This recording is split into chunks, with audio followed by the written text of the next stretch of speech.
Okay, so this is our presentation on the careers in neuropsychology, and to start us off is going to be Mackenzie talking about a little introduction on this field. Hi. So, what neuropsychologists do is they study the relationship between the brain and behavior.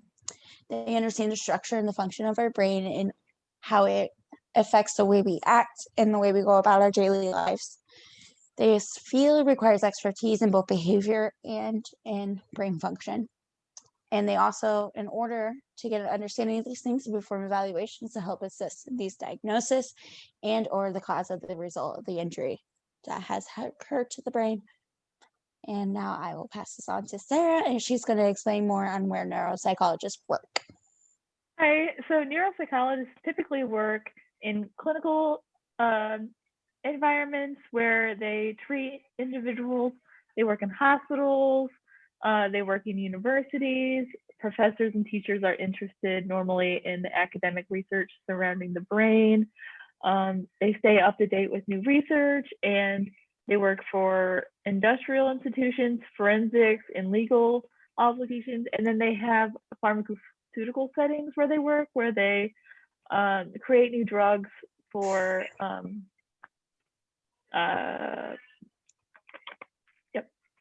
for central nervous system. Yep, that's the word. Illnesses and injuries of the brain and nervous system can affect the way a person feels, thinks, and behaves. Symptoms that may need a neuropsychologist may include memory difficulties, mood disturbances, learning difficulties, nervous system dysfunctions, and much more. Neuropsychological testing is often completed to measure and calculate the improvement or worsening of a head injury. They then gather the data and interpret the report of results of that patient.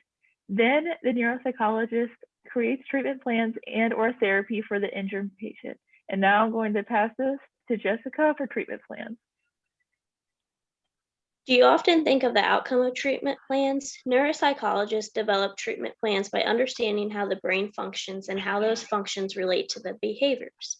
Helping individuals in creating treatment plans is extremely important. These plans may include therapy, rehab, or medical testing. Getting a neuropsychology evaluation assessment is not high on many individuals' lists. These treatments assist children, adolescents, and adults with a variety of neurological, medical, and psychological conditions to improve their daily function. These help measure a child's abilities, attentions, learning, memory, visual skills, motor, language, and more. These treatment plans are important in difficulties due to illness and injuries as well. Treatment plans could include more medical testing such as a CAT scan or an MRI. Assuming you're perfectly okay after a car accident and not seeking the hospital or appropriate medical testing could put you at danger for severe brain injuries.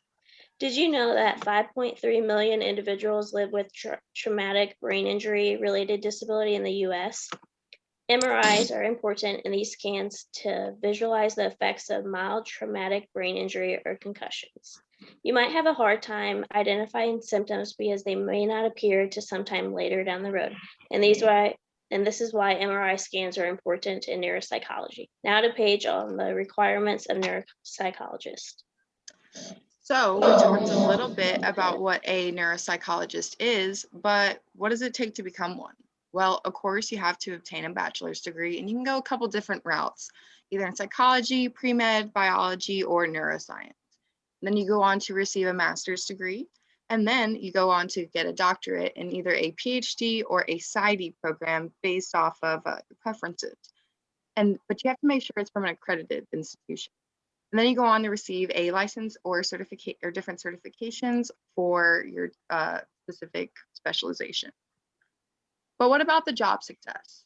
Well, the Bureau of Labor Statistics generally collects all of the psychology careers together, but they average out a demand of 14% until 2028. So it's safe to say neuropsychologists will remain in demand for a while. And think about it, 2 million people suffer from a brain injury, and the growing number of older adults susceptible to conditions, Alzheimer's, dementia, and strokes, is going to rise. And the average salary is pretty high for most psychology careers. But note that it's based off of years of experience. So it could be a little minute before you reach that. But once you have a few years under your belt, the benefits that you can get are pretty crazy great. I mean, with vision, dental, and health insurance, pretty much the full package. Now I'm going to turn it over to Julia.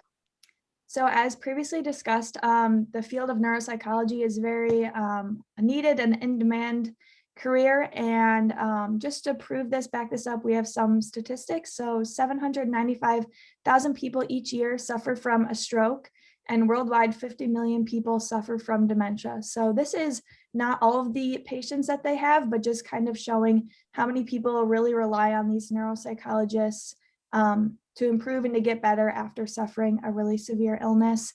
This not only impacts the patients, but also the families. So it's definitely a rewarding and needed career. And this wraps up our presentation on neuropsychology, and we hope you all enjoyed.